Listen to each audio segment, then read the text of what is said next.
देखिए, आज हम आप लोगों को बताएंगे इबारती प्रश्न के बारे में। जो इबारती प्रश्न होते हैं, जैसे भिन्न के हैं, तो भिन्न के लिए सबसे पहले माना, अंश बराबर x, हर बराबर y, भिन्न बराबर होता है अंश वट्टे हर, ये हो जाएगा x वट्टे y। भिन्न वाले जितने सवाल हैं उन सब में इतना मानना जरूरी है। आय संबंधी नियम दूसरा, आय संबंधी। आय के लिए सबसे पहले वर्तमान आय माने, सबसे पहले वर्तमान आय माने कितनी है, ऐसे x और y में, x y में वर्तमान आय मान ले या 2 दिए गए। तो अगर ये शब्द आता है बाद वाला कि वर्तमान में आय इतनी है 2 वर्ष बाद या 3 वर्ष बाद, ये बाद का जब शब्द आता है तो 2 वर्ष बाद है, तो यहां पर x + 2 वर्ष 2 के लिए। इसी प्रकार इसमें y + 2 वर्ष। यदि 5 वर्ष बाद तो x + 5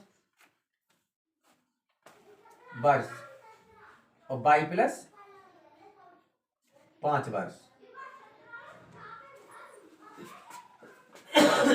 बाद के लिए उतनी ही संख्या को जोड़ देते हैं, क्योंकि वर्तमान में आय मान लीजिए किसी की 10 वर्ष है तो 5 वर्ष बाद कितनी होगी, तो 10 है और 5 जोड़ने में 15 हो जाएगी, तो बाद के लिए जोड़ देते हैं।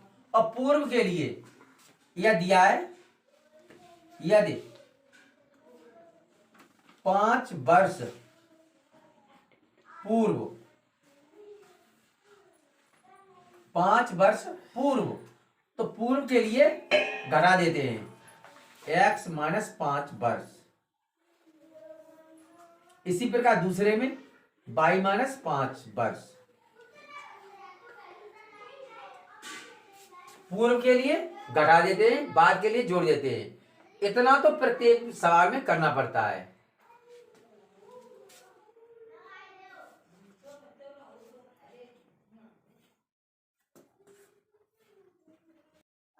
नाव के लिए, नाव या गाड़ी की चाल के लिए ऐसा करते हैं। सबसे पहले मान लीजिए, माना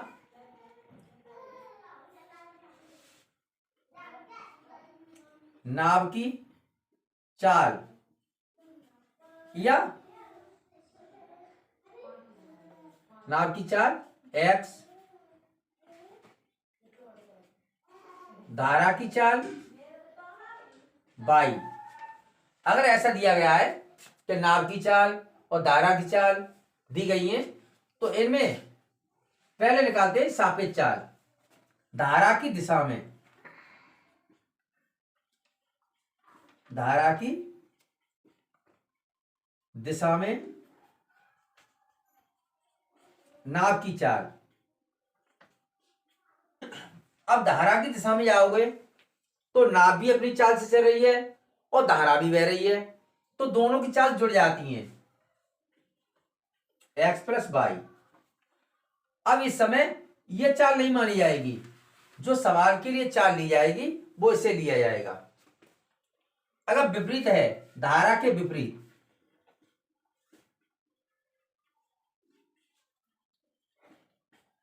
धारा के विपरीत नाव की चाल, तो नाव तो आगे बढ़ेगी परंतु धारा उसे रोकने का कार्य करेगी। धारा रोकेगी और नाव आगे बढ़ेगी, तो धारा की चाल से नाव की चाल घटा देते हैं।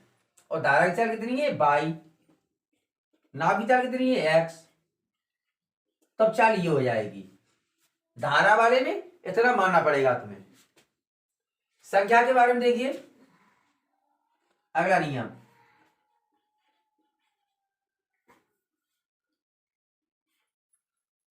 दिया जाता है कि दो क्रमागत संख्याओं का वर्ग इतना है कि तीन संख्याओं का इतना है। तो सबसे पहले संख्या मानिए, माना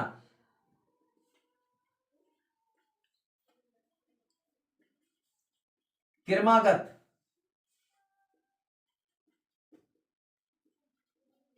संख्याएं बराबर x, x plus one, x plus two, dot dot dot dot. जितनी मानी हो कि दो क्रमागत संख्याएं तो एक्स, एक्स प्लस वन ले लो, तीन क्रमागत संख्याएं तो एक्स प्लस टू ले लो।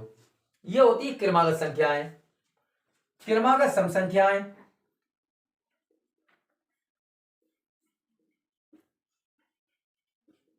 सम संख्या तब 2x, 2x plus two dot dot, क्योंकि यहां पर एक लगाओगे चार हो जाएगी, चार ये हो जाएगी, तो ये क्रम से संख्या आएगी। अगर तुम्हें निकाली विषम संख्याएं,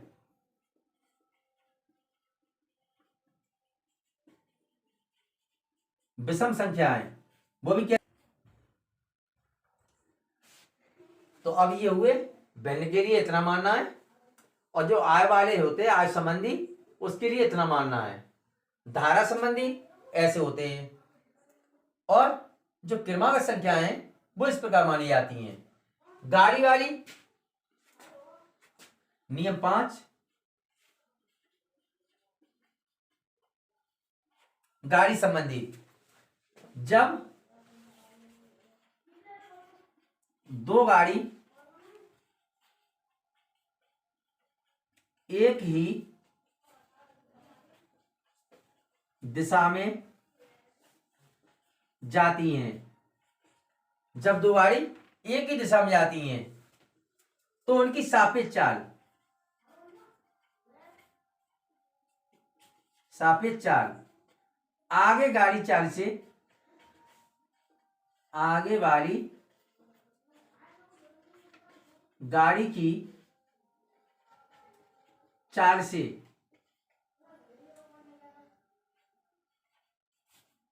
पीछे वाली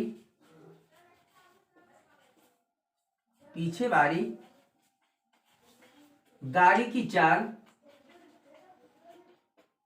घटाते हैं।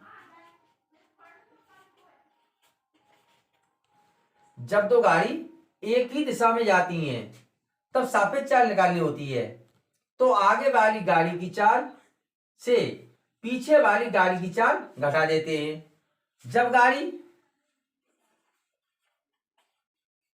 जब गाड़ी विपरीत जाती हैं, विपरीत दिशा में, तो दोनों की चाल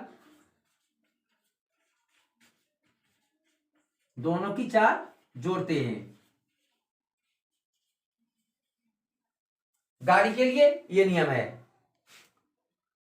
और देखिए बच्चों छठा नियम,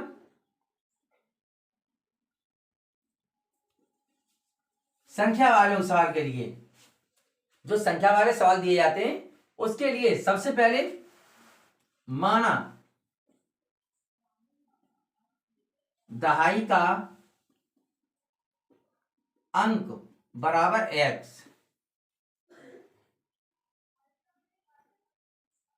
इकाई का अंक बराबर y, दहाई का अंक x, इकाई का अंक y, तो संख्या हो जाएगी,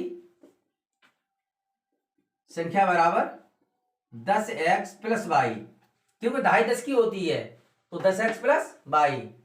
संख्या के अंक उलटने पर, संख्या के अंक उलटने पर बड़ी संख्या,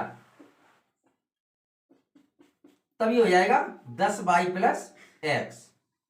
तो एबाकी प्रश्न जितने होते उन्हें हल करने के लिए ये याद रखना जरूरी है।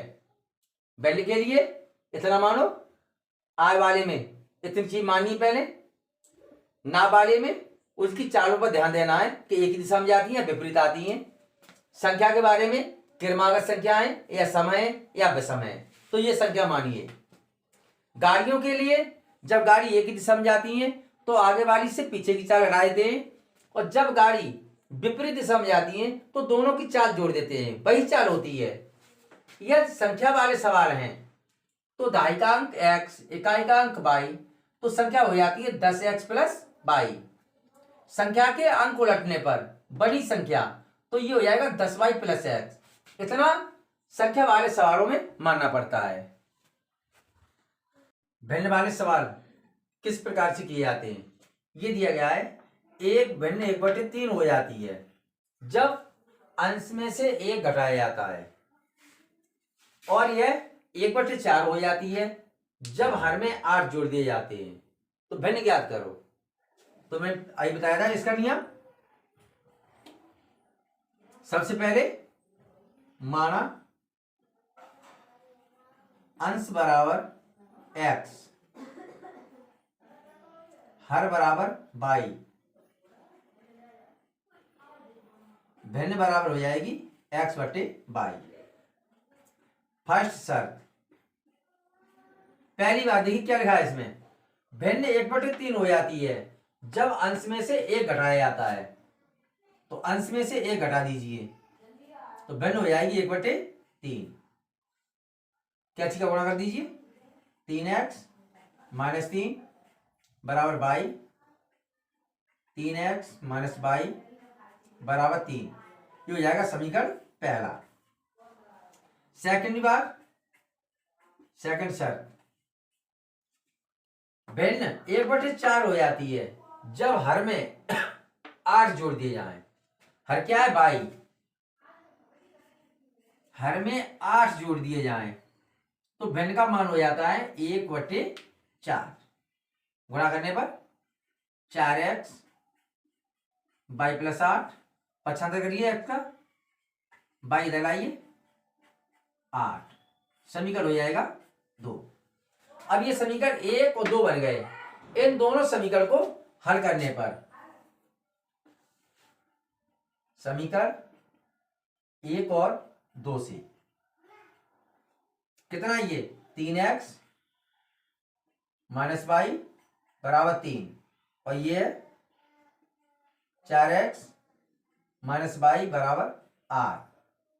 घटाने पर, क्योंकि घटाने पर संख्या के चिन्ह बदल जाते हैं, घटाने पर संख्या के चिन्ह बदल जाते हैं इसलिए इसे घटा दीजिए तो ये हो जाएगा माइनस, ये प्लस, ये माइनस, ये संख्या घट जाएगी, माइनस का x बचेगा, इधर माइनस के 5, माइनस से माइनस x बराबर 5।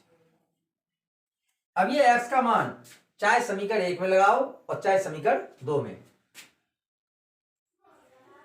x का मान समीकरण 1 में रखने पर ये क्या है, 3x - y बराबर 3। तो ये हो जाएगा 3 × 5 - y बराबर 3, 15 - y बराबर 3, -y बराबर 3 - 15, तो -y बराबर 12। माइनस से माइनस काट दीजिए तो y बराबर हो जाएगा 12। x का मान 5 और y का मान 12, तो भिन्न कितनी हो जाएगी, भिन्न है x/y,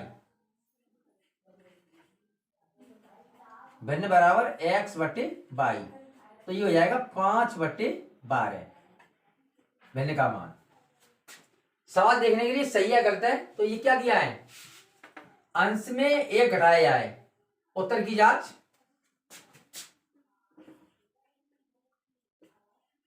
उत्तर की जांच, अंश में एक घटा दिया जाए तो 5 में से एक घटाने पर 12, ये बचेंगे 4, 12, 4 12, 1/3। दूसरे नियम से देखें, हर में 8 जोड़ दिए जाएं तो भिन्न हो जाती है 1/4। तो देखिए इसमें 8 जोड़िए, 5/12 धन 8, ये हो जाएगा 5/20। 5 कम 5, 5 20, कितना आ गया 1/4। तो इसमें भी शर्त लागू हो रही है और इसमें भी लागू हो गई। इसका मतलब ये उत्तर सही है।